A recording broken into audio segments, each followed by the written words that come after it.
You feel this nervousness on the phone there? Sir, I've been trying to make an urgent phone call up there. Well, I don't think it's something I want to do on an overseas phone. You gotta make some phone calls. Hang up the phone. Prank caller. Prank caller. Ladies and gentlemen, welcome to Packernet After Dark. This is the call-in show of the Packernet Podcast Network. If you'd like to call in, if you'd like to participate in the show, please feel free to do so. The phone number here is 608-501-0718. New callers go directly to the front of the line. We don't have any new callers, but we got Jersey Mike. Hey, Ron, it's Jersey Mike. So I'm about to get into work, so I'm gonna try to use that time.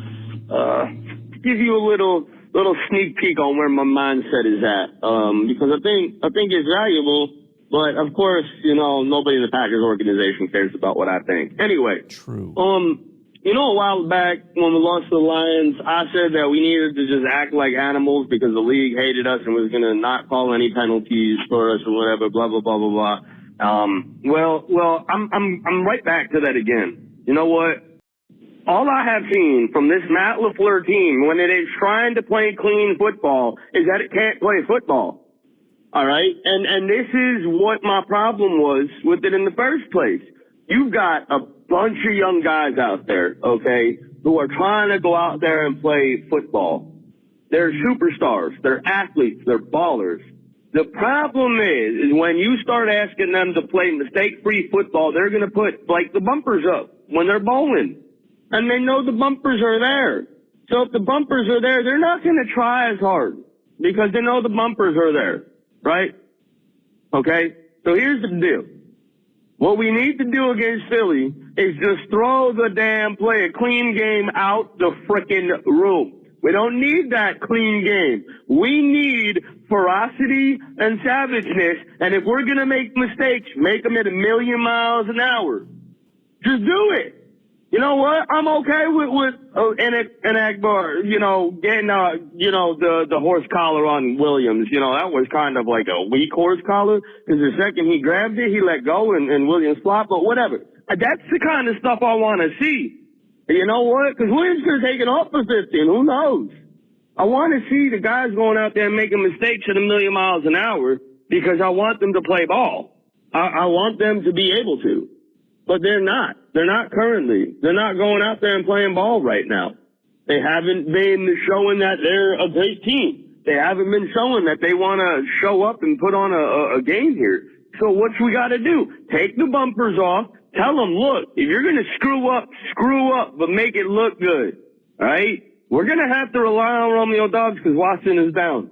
And I sure hope Watson can get healthy, but I'm starting to look grim on the outcome of him. I like him a lot as a player. He adds this level to this offense that is unseen, but he just can't get on the field enough. And these non-contact injuries, man, I know what the problem is. I keep saying what the problem is. These guys aren't pushed hard enough.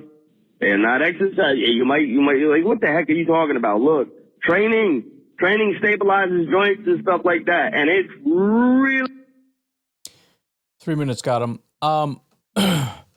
It's a different strategy, that's for sure. I guess I'll meet you halfway and say I can get on board with that from a strictly messaging standpoint.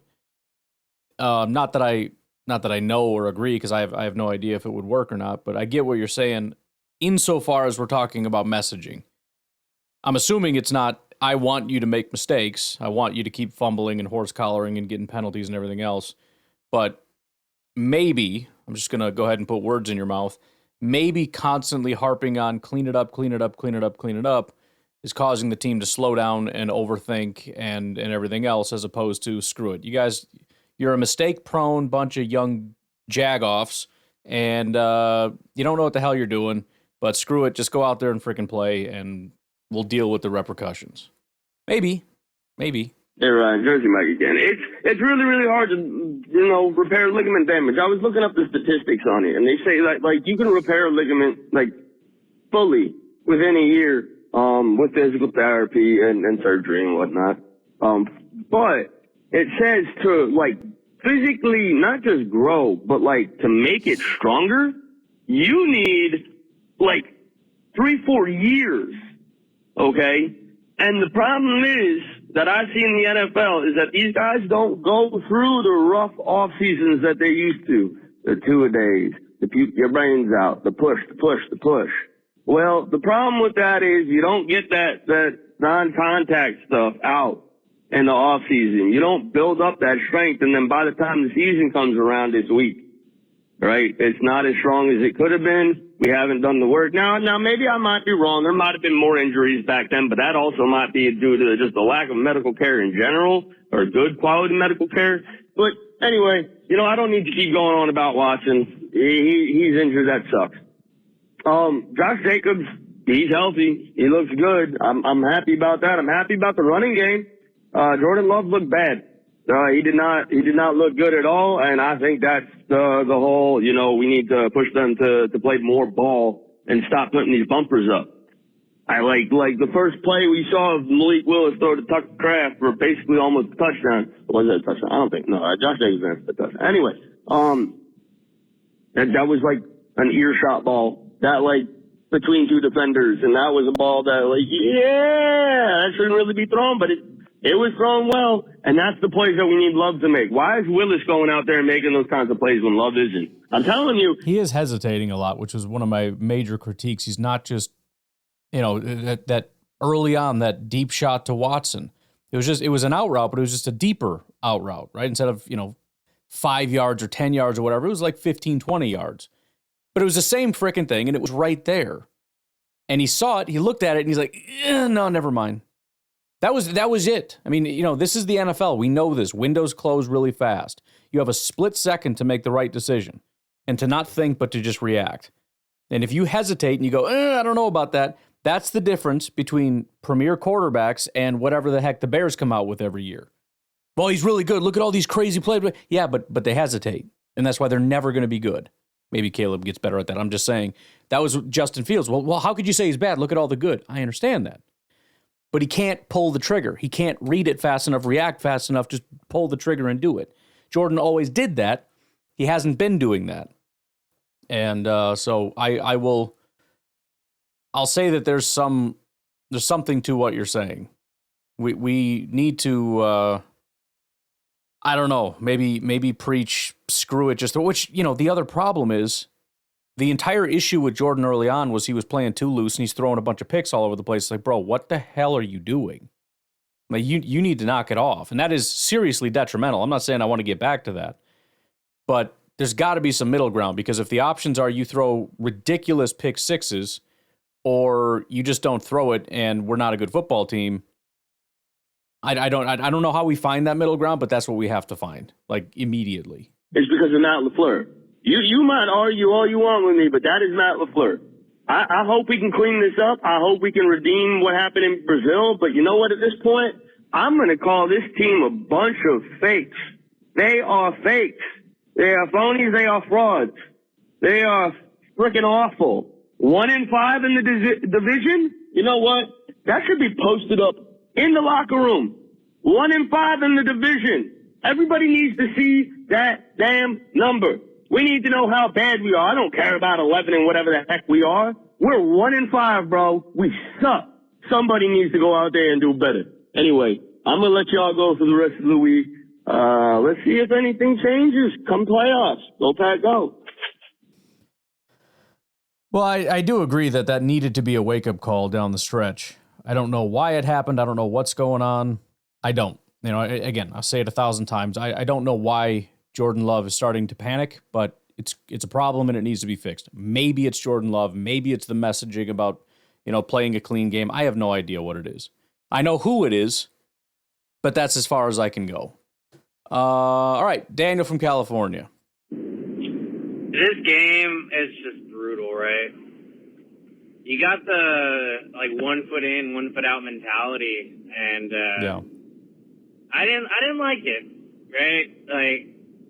I'll just say I didn't like it.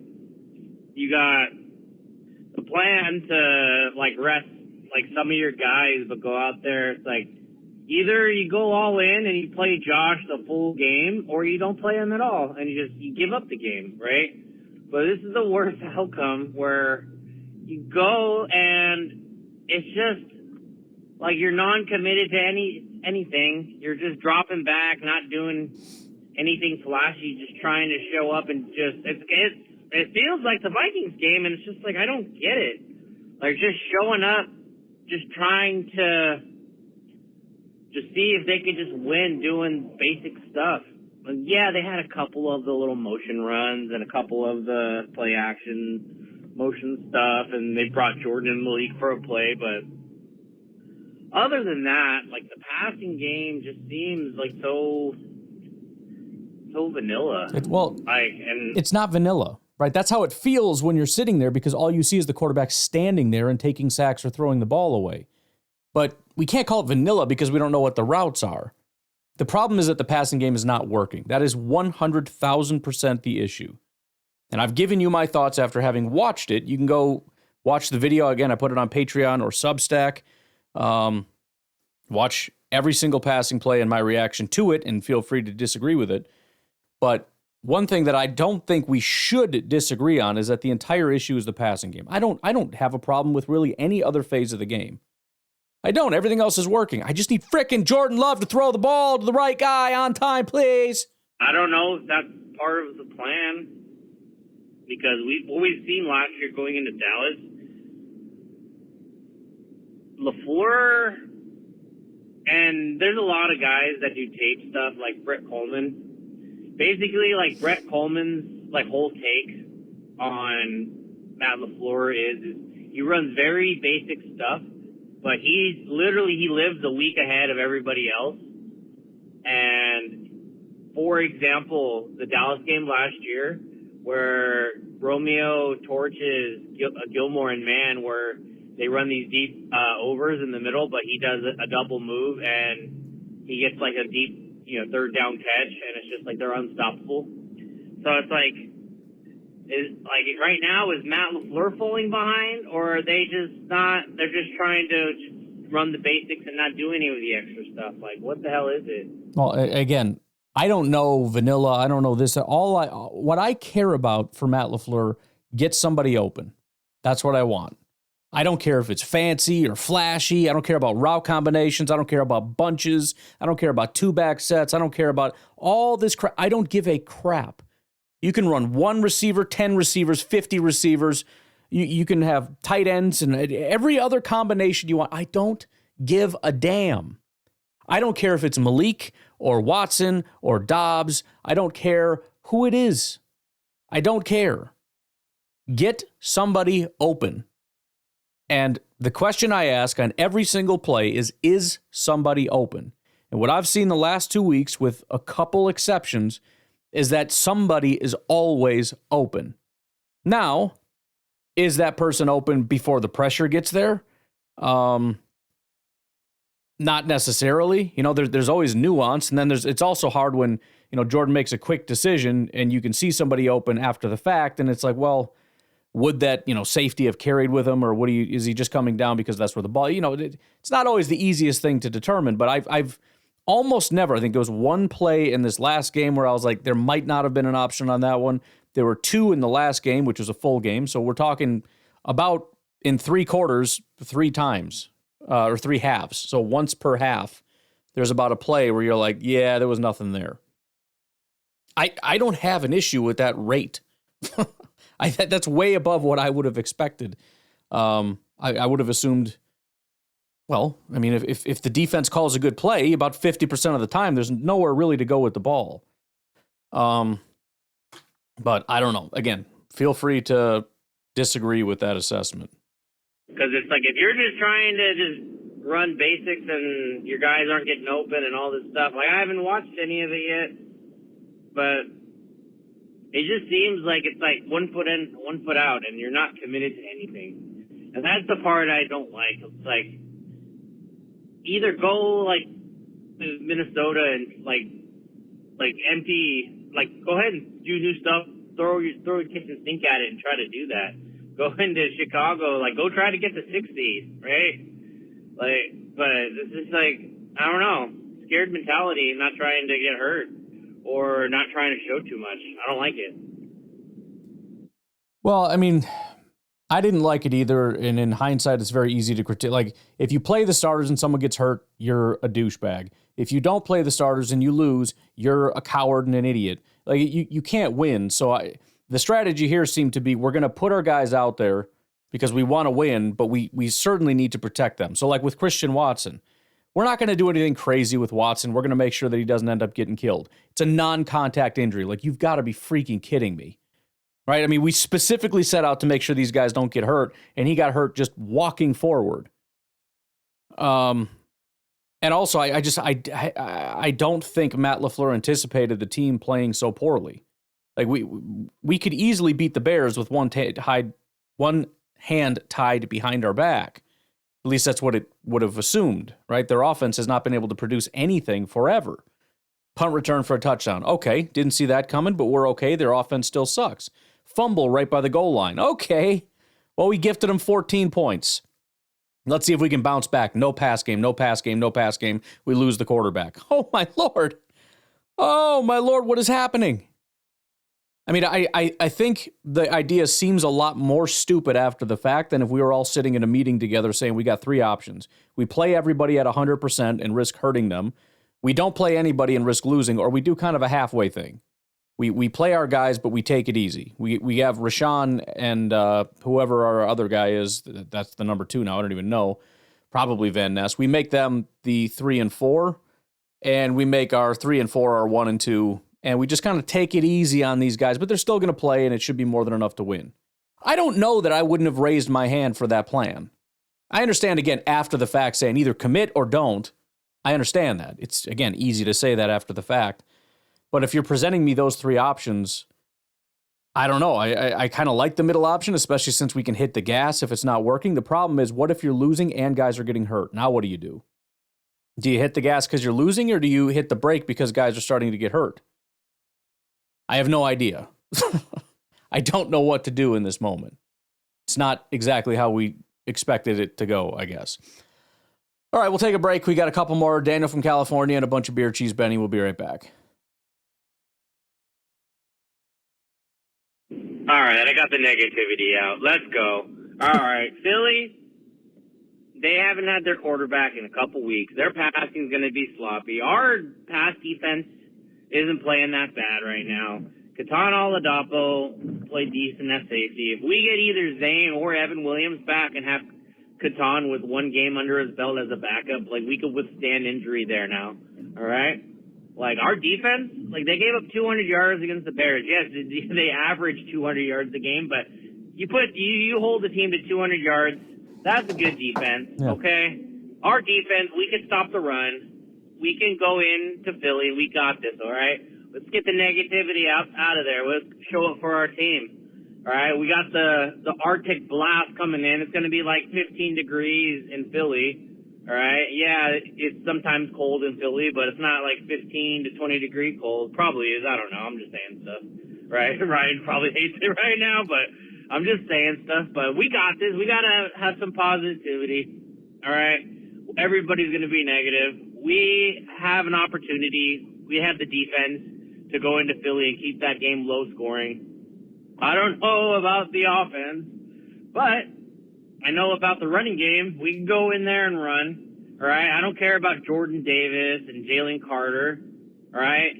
We're going to go and punch those guys in the mouth because Sean Ryan is going to go stand on those guys' face, and Ellen Jenkins is going to sit on their face, and Zach Tom is going to get pulled from the tackle position, and he's going to go hit Zach Bond, the linebacker, right in the chin on some sort of counter play, and we're going to go – we're going to run the ball 45 times a game and go all the way to the Super Bowl, and Patrick Mahomes is going to get a bunch of calls, and we're going to end up into like a triple overtime situation because the refs are going to keep him in the game, all right? We got this. We're not afraid, and positivity, all right? Yes, I know the sky is falling relative to everything else, and yes, our passing game just looks horrible, but it just, I don't know. LaFleur, he knows how to get guys open, man. That's all I'm going to say. And, yes, our receivers aren't playing that good. We lost Christian, but hopefully Romeo's back. expect him to not play. And I don't know. Every time I see Malik Heath, I'm just thinking like he's a better, bigger Dontavian Wicks. So I'm all for Malik Heath season. Like we should have him on the field. More Musgrave and Kraft on the field. Like I know Musgrave sometimes doesn't catch stuff, but I like it. Let's do it. Go Pecco. Yeah, I mean, I'm just starting to scratch the surface with looking at the Eagles, and the more I look, the more I absolutely hate this match. I mean, it's not even the matchup; it's just I hate playing the Eagles right now. I looked at their offensive lines, like God bless America. Look at their defensive lines, like, well, that sucks. You look at their defense as a whole, it's a lot better than I wish it was. And then I for tomorrow's podcast, I'm going to do this thing I've been doing for years where you just do sort of comps to former teams or whatever. And I immediately, my eye was drawn to the team that the Eagles are related to, and it's a team that everybody will instantly know as soon as you say the team in the year. And it's like, oh, good Lord. Like, you gotta be kidding me.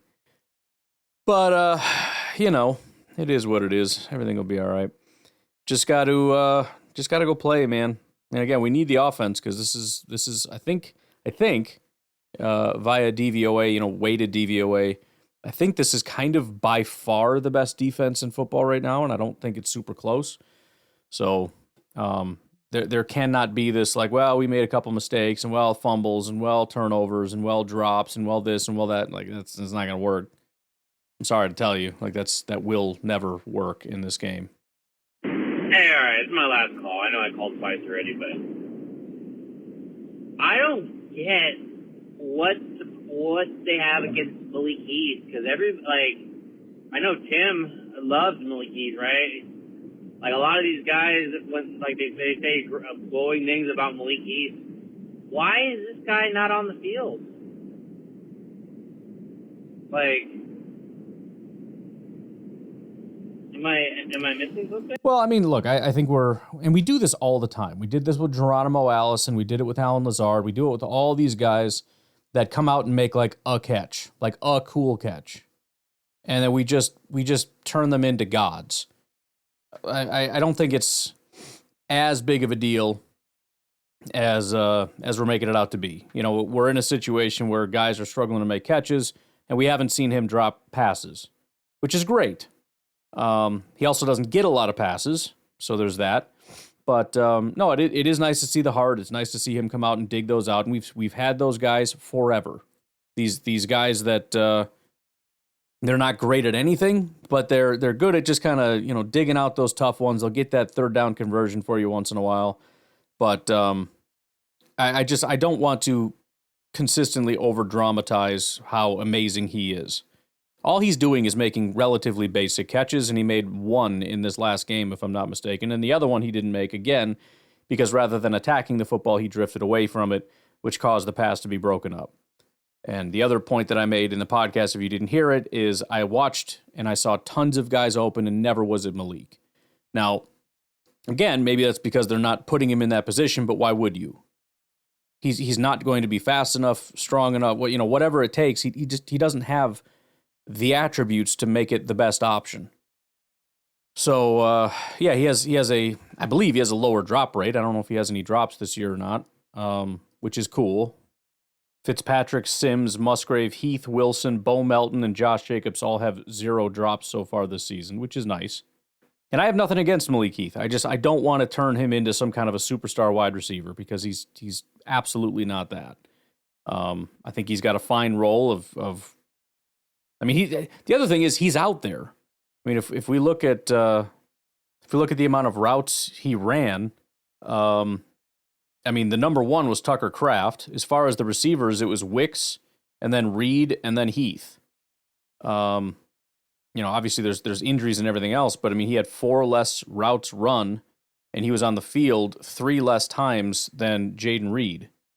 And he actually had 3 catches in this game, apparently. 3 catches. I didn't realize that. Not as much as Kraft or Wicks. I don't remember Wicks even doing anything. I don't remember this game at all. I don't remember Wicks catching a single pass. But yeah, he had 3 receptions and a 67 receiving grade. So he was our 5th highest graded receiver in the game behind Jacobs, Reed, Kraft, and Musgrave. He's a piece. That's it. He's a piece. He's one of the guys that can do some stuff like everybody else. So that's about it, though. I don't really want to push it beyond that.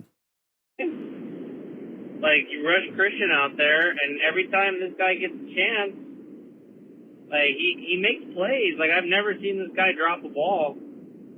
Like, maybe once last year in the playoffs, but I think Jordan followed it up with another, not playoffs, in the end of last year, but he ended up going right back to him. But, like, I don't understand, like, rushing Christian out there because Romeo's sick when you got Malik Heath, and, like, we've never, like, honestly, like, on a play-to-play basis, Malik Heath is our most reliable receiver for the amount of time he's out on the field, right? Like he doesn't drop anything. He makes big catches. He only scores. He comes on the field and scores touchdowns. That's what the guy does, right? I know he didn't get one yesterday, but come on, like, I don't get it. Like, you're rushing a guy back from a knee injury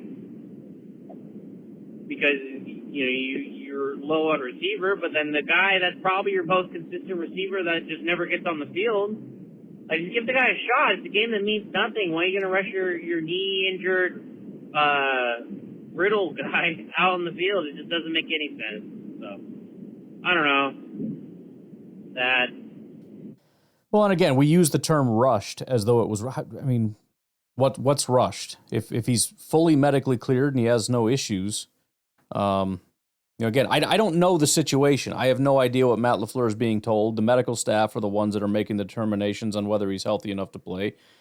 I mean, we can assume that he was not healthy and everybody knew it, and the medical staff was like, no, don't play him, it's horrible. And Matt LaFleur's like, I don't care, get him out there. But I would assume that's not the case. I don't know. Again, it's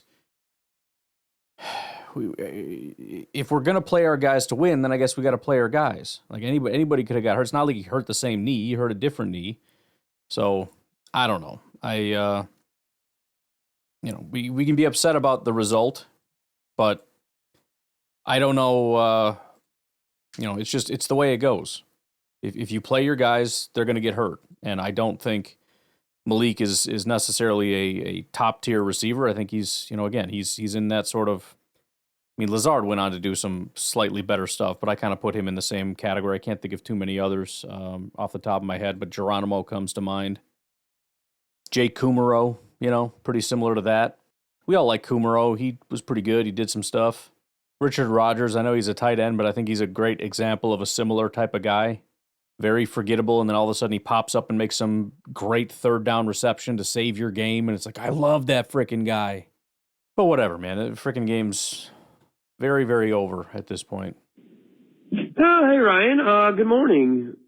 I guess it's good morning. Well, we made the playoffs anyway. Monday. I haven't listened to your podcast yet. I have off today because, again, my family's in town, so it was nice. Got to watch the game with my family, so that's cool.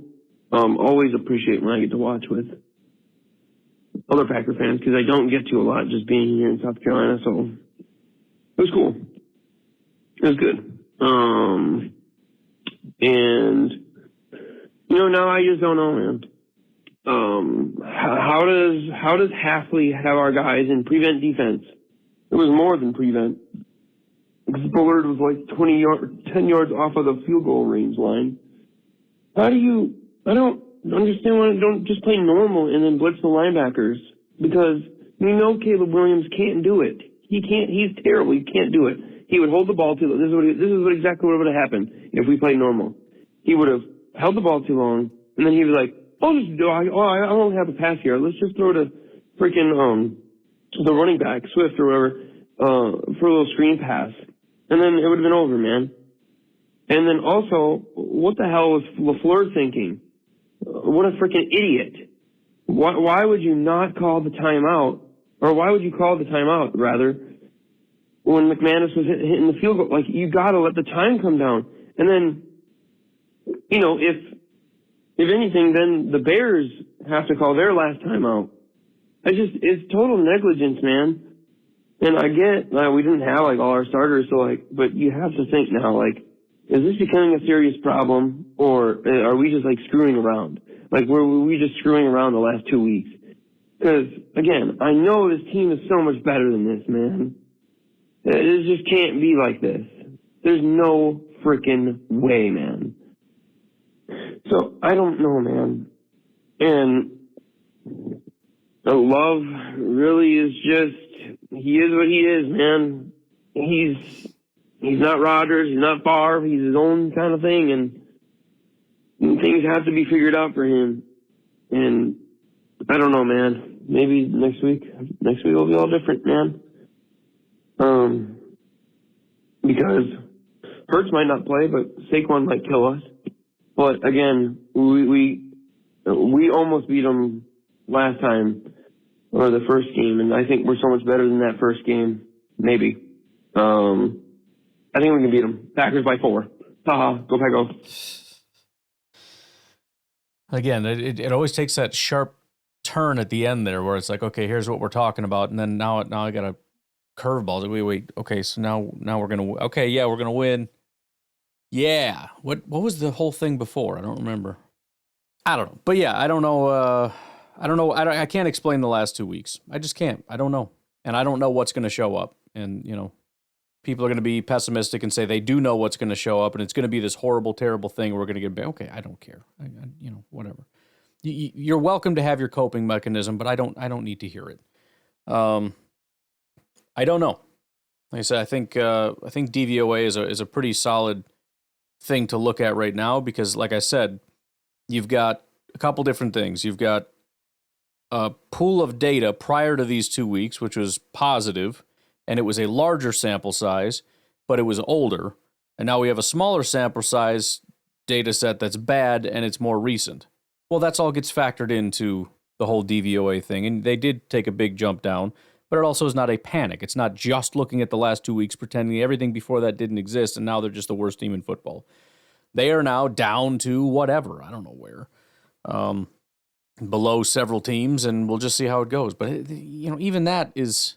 It doesn't necessarily matter because I don't know what's going to show up in Philadelphia. I don't know what Eagles team is going to show up in Philadelphia either. It's not like we know exactly what the Eagles are and they have this great thing and this great thing. It's like, well, it's great sometimes. Sometimes it's not so great. Even great players sometimes have bad days. I don't know what's going to happen. We just got to wait and frickin' see. That's all I can tell you. I don't know what else to say. Ryan, it's Aaron from Eau Claire. I don't know what that was.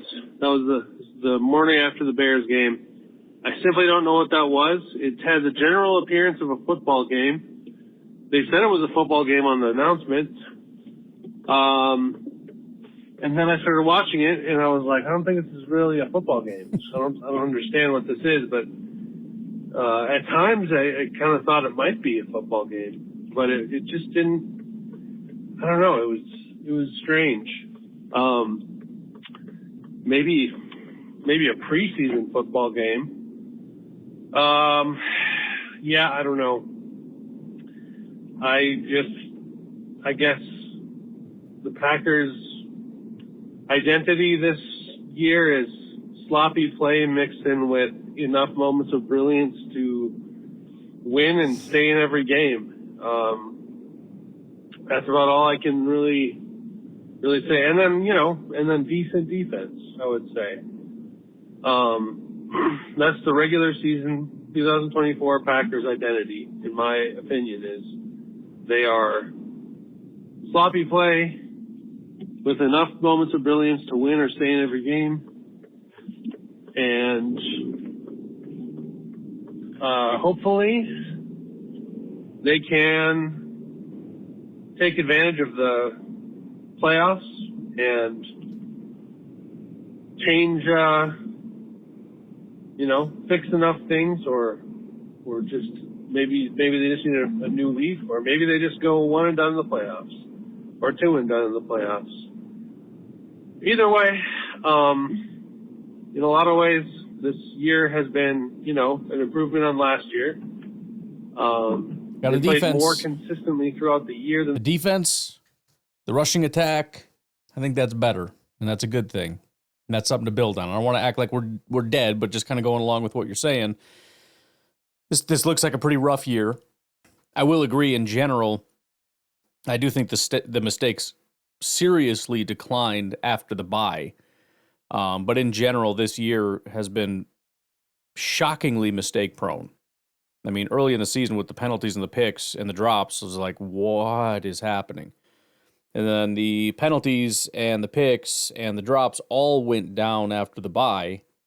But now we're kind of back to, I don't exactly know what. It's not quite that. There's some drops, but not as many.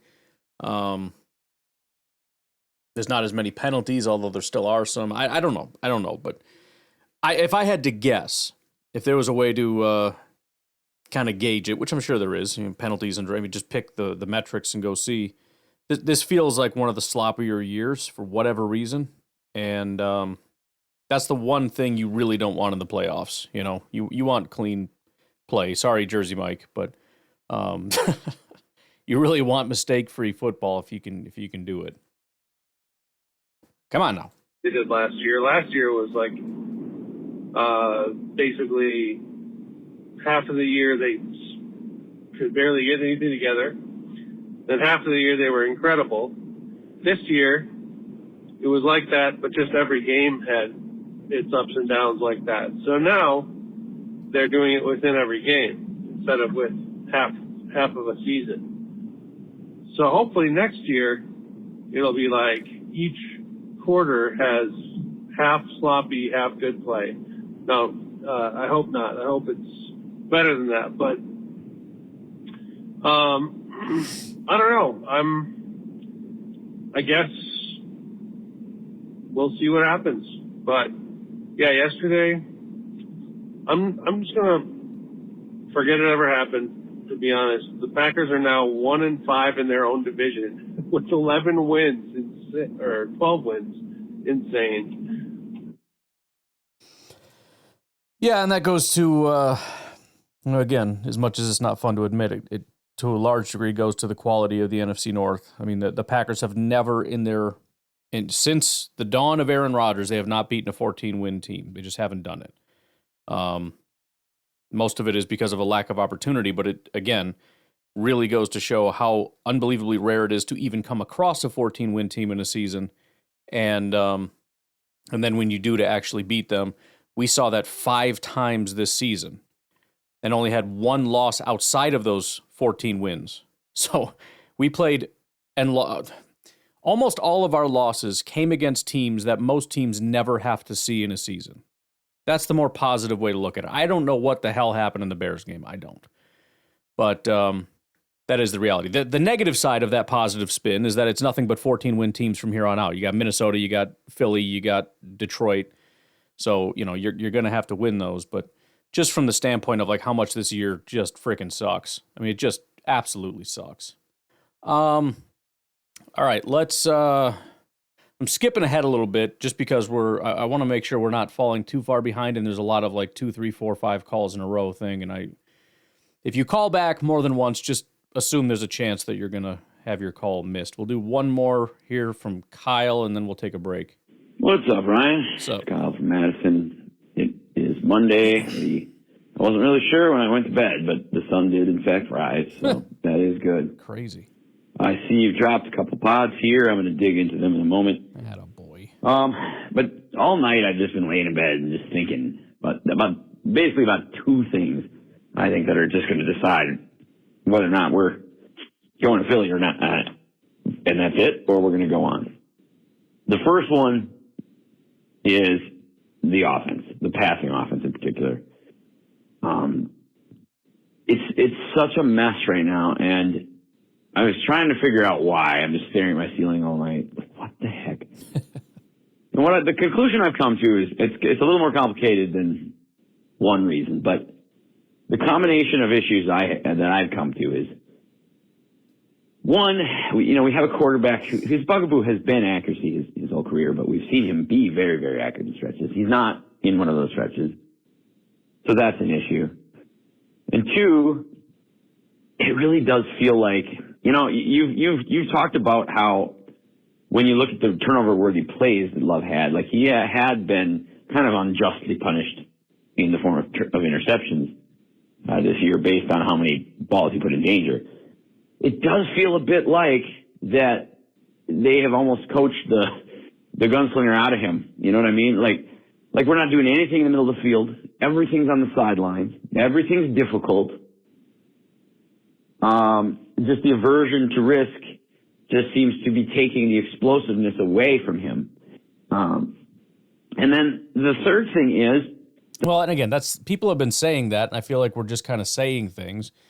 It's hard to agree or disagree because there's nothing to that, you know. I mean, I don't know how to quantify that. You know, they're coaching the gunslinger out of him.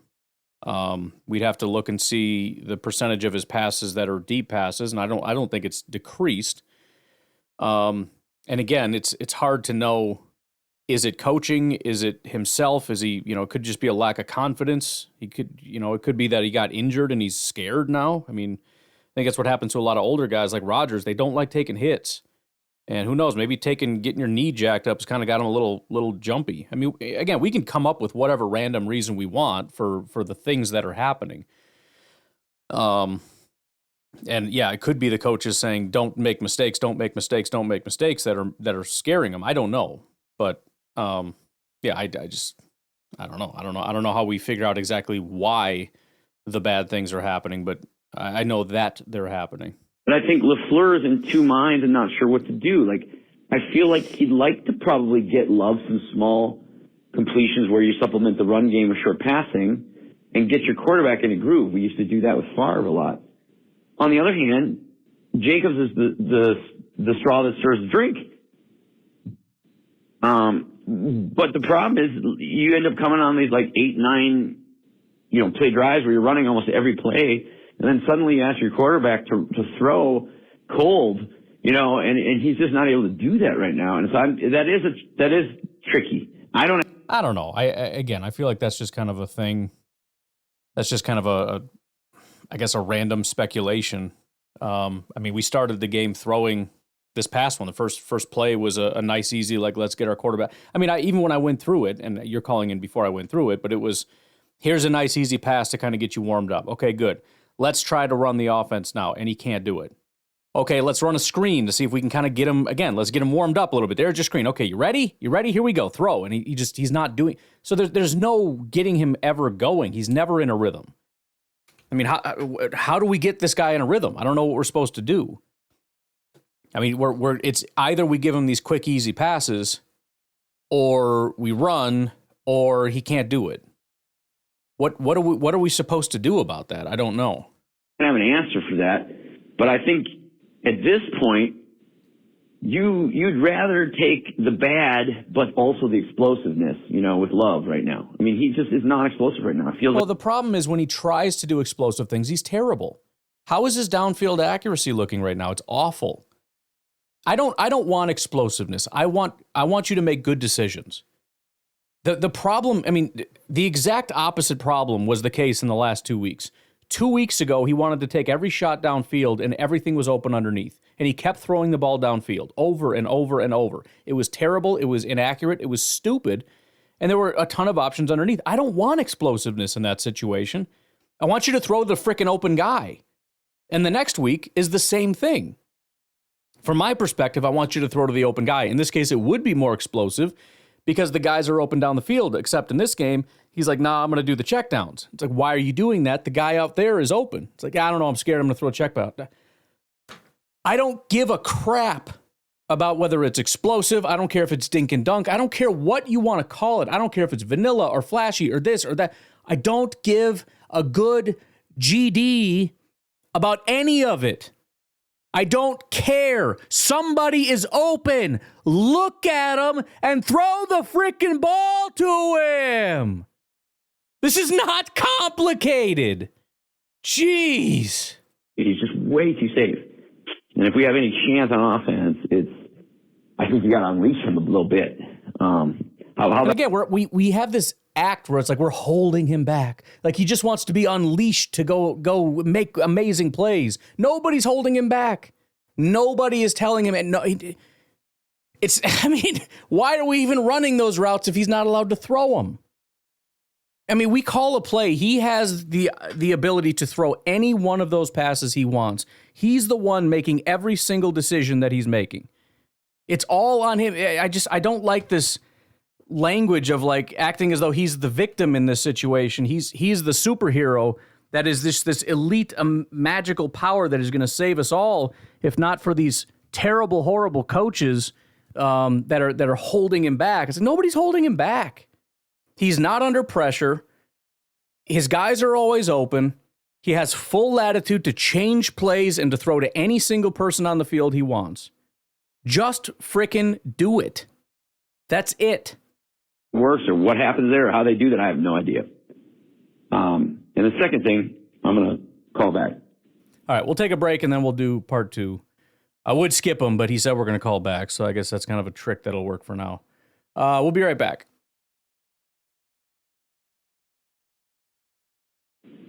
Yeah, and the second thing is on the other side of the ball, and that is our pass rush.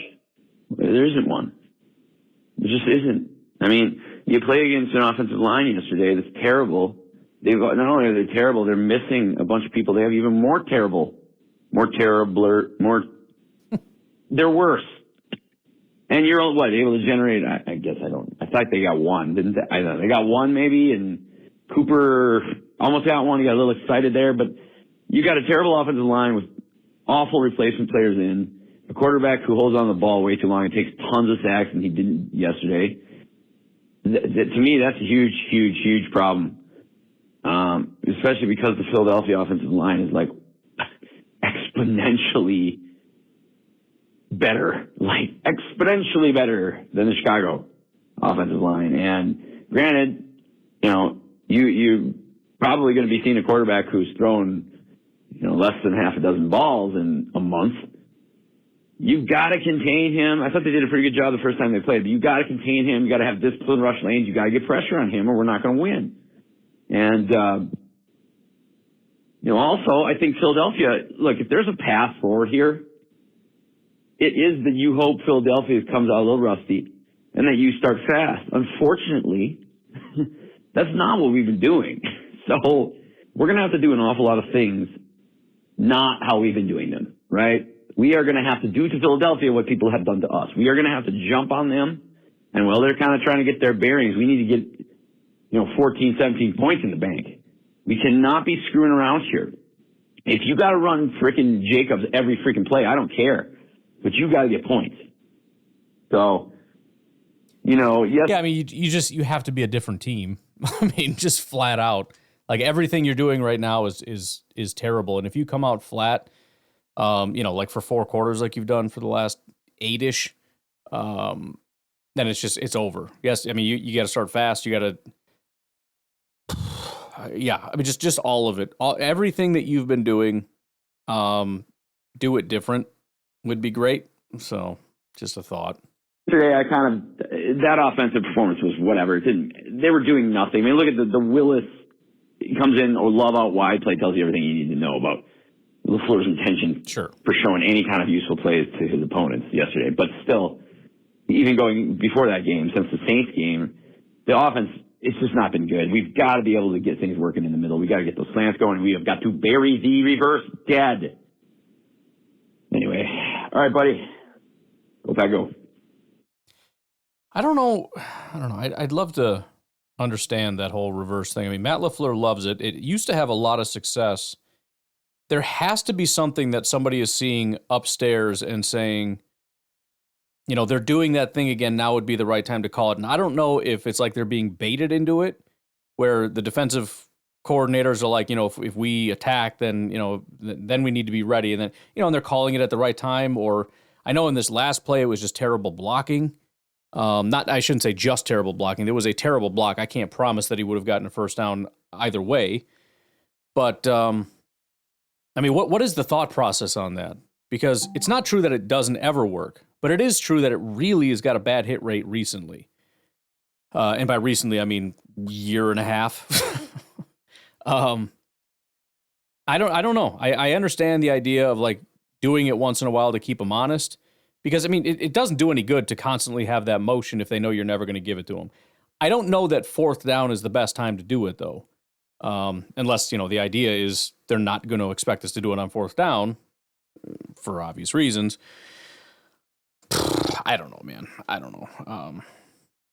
Yeah, I don't know if just the execution has gone all to hell or I don't know. I mean, if they've got it all sniffed out, that's kind of good. But at the same time, then everything else should be working. Just keep doing that, and it should help your run game a lot, because they're not just coming straight downhill.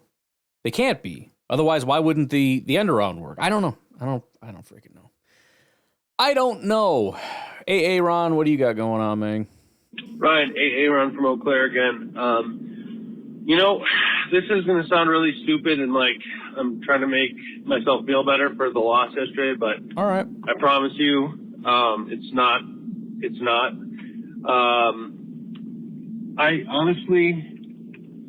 I think yesterday losing to the Bears is probably the best thing that could have happened to this team after the way they've been playing. Because if we would have won, then they would have had this sense of like, okay, we're still good though. You know what I mean? Like, sure. Yeah, we got some issues to work out, but like we're gonna be okay. Whereas, like the way it ended yesterday, it was 5 like, alarm fired. Yeah. Hold on a second. We better, figure this out, or else, like we're not gonna go anywhere in the playoffs. So I think, like, they deserved to lose a few of the other games that they won this season, that have been a little too close. And they won. And this was a game where, they finally saw what would normally happen if you made that many mistakes. So I hope that sort of gives them a kick in the butt to be like, dude, like, what are we doing? We're about to play the Eagles, and we couldn't beat the Bears.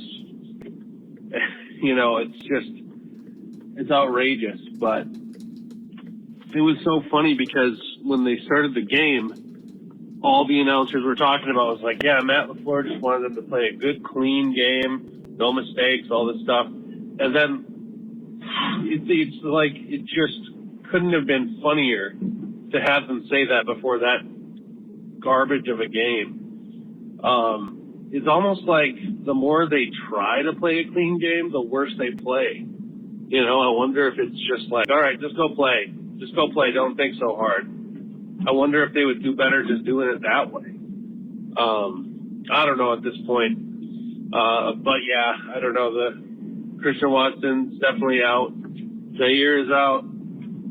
They do have a few of those key injuries that are going to affect them, but for the most part, this is still a capable team, and they should be capable of playing good football, and for some reason they just haven't been. I don't know why the passing game is so bad right now, and it just seems a little bit like they're winging it out there on the passing game. But yeah, I don't know. One sec it is. You got me, Aaron. Yeah, to the previous point, why is it so hard to pass? Like, I sort of feel like maybe it's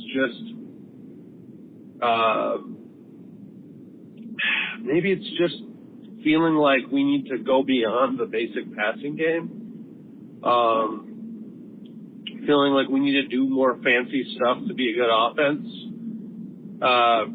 Maybe it's the fact that Green Bay has had such a legacy of elite quarterbacks who could do these magical special things.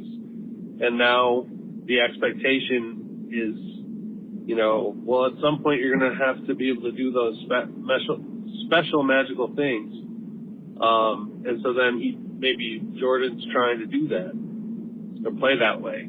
Maybe play outside of the structure more than he should try. You know, maybe he's just overcomplicating it for himself. I don't know. It's all just speculation, but sometimes, well, I teach music, right?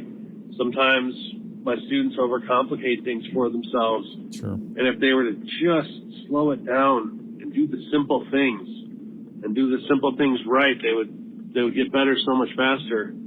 They would see so much better progress. And that's what's both encouraging but frustrating for me for Jordan, because it's like, I know you can do this. I know you're very good at this. This is exactly why when I first watched you with that Eagles game, I said, this guy could be like if this is obviously just a couple throws, but this is what I've wanted. I mean, I went on looking at college quarterbacks with that as my main focus. The focus of, can you make the right reads at the right time and just throw to that guy? And if you can do it, like Bo Nix, I'm a big fan of you. So he can absolutely do it. Last year down the stretch, he was shockingly good at it. And then, you got the extra flair on top of it of, just these pinpoint passes and just crazy stuff. But the crazy stuff is secondary, right? I mean, that's really cool. And when you're hardcore in that mode where you're not only making the right decisions, but you're seeing something that's not quite there, and you're like, oh, I'm going to make it there. He's got that ability too. But right now, he just looks scared and shaken. And again, is it Matt LaFleur's fault? Does he have him shaked? Is it the quarterback coach's fault? Is it the offensive coordinator's fault? Is it all of them? Is it the players? Maybe his receivers are coming. I started thinking about that because I'm watching his receivers run down the field wide open, and he throws it underneath to a guy that's covered, and it gets batted away. And I'm thinking, what is that receiver thinking right now? I mean, at what point, I know we got a good group of guys here, but at what point do these guys start to lose faith? At what point do they start to get frustrated and be like, what are you doing, dude? I was open. And it's easy when you're winning to overlook stuff. And then when you have two bad losses in a row, and I was going to save it until you're done, but, there were, as far as, your first comment, which was this is a good thing and they needed this, there were some pretty heated words exchanged. Now, I don't know in what direction. I doubt they would direct it at the quarterback. But I don't know. I don't know. I know the guy can do it, but it's got to happen because things are going to start to unravel. If they lose to Philly, it's going to be 3 losses in a row. Like you said, 1-5 in the division. I mean, it's just losing to the Bears down the stretch. You want to talk about a bad taste in your mouth. That's rough. So I don't know. I don't know what you got to do, but there does need to be a sense of you got to just calm down and get back in the flow because you are not in it right now. I'm seeing those Aaron Rodgers happy feet thing where there's not really pressure, but it's just the pocket's sort of closing in on him. And he's doing like the happy feet, just the, it's like, oh no, you just know it's not going to be good. I mean, you look at some of these other quarterbacks. How many times, like with Sam Darnold, was the pressure right there? Like they're just about to get it, and he just flips the ball. Like he doesn't flinch. He doesn't drop his eyes. He doesn't do it. He just flips it. And it's like it's so hard as a defense to do anything about it because they have more time to throw. You need that extra second to be able to get that guy open or whatever. Well, guys that don't panic have that second. Guys that do panic don't. They drop their eyes, they drop, and they escape the pocket. Well, now it's dead. Now the play's essentially dead, and we're doing scramble drill. So, I don't know. We'll see. We'll see if you can pull it off. But they just keep trying to overcomplicating things for themselves. Maybe that's all it is. I hope so. Yeah, me because too. last year, once he stopped overcomplicating it for himself, he started balling out. This year, I think, has been a bit of a enigma, but yeah, I don't know. I guess I still think that this game against the Bears, more than anything, should have been like what are we doing? Wake up call, Like those players in that locker room, they're like, we're going to the playoffs, but we just played that badly against the Bears and lost. Like that is crazy. And yeah, the Vikings didn't look very good yesterday against the Lions either. So we're not the only ones who are having problems. We haven't gotten blown out like that, like the Vikings got blown out yesterday, all season. So I guess My only consolation and my only hope is that that this team is at least capable of playing better if they just do it. And that's all I can really go off of at this point. So let's see what happens. Go Pack, go. Yeah, and to your point, I don't know that I really even mentioned this much, but some notes on that. After the Green Bay Packers 24-22 loss to the Chicago Bears, tensions were high in the Packers locker room. The defeat, which ended the Bears' 11-game losing streak against the Packers, left Green Bay players frustrated and reflective as they headed into the playoffs. The Packers locker room was described as tense, with players expressing disappointment over the loss to the Bears. Safety Xavier McKinney emphasized the need for self-reflection, stating, quote, "I think the guys individually, everybody's got to look at themselves and say, okay, what do we want to do? How far do we want to take this?" He added the team had to move on quickly as the playoffs were the next focus.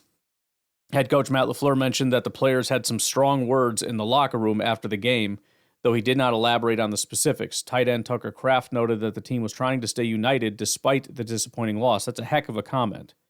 They're struggling to try to stay united. That's a problem. He's saying just trying to make sure that everyone's still together. Like, sure, it's an extremely disappointing loss. We should not have lost that game. Injuries added to the tensions. The game saw receiver Christian Watson and quarterback Jordan Love, which further heightened the frustration. Watson's season-ending injury was particularly devastating as they had chosen to play despite being questionable due to previous knee injuries, et cetera, et cetera. Love hurt. Players and coaches alike were critical of the team's recurring issues, such as slow starts and self-inflicted mistakes. LaFleur admitted that the passing game had been extremely frustrating and needed improvement. The Packers' inability to capitalize on opportunities, including botched special teams plays and clock management errors, contributed to the post-game frustration. Despite the loss, Packers secured the blah, blah, blah. So, I mean, to your point, you hope that this is somewhat of a wake-up call. I don't know why they've been sleeping, but they got to wake up, and it's got to happen fast. All right, I am out of here. Thanks for all the calls. You guys have a good rest of your day. I will talk to you tonight, tomorrow, whatever. Have a good one. Bye-bye.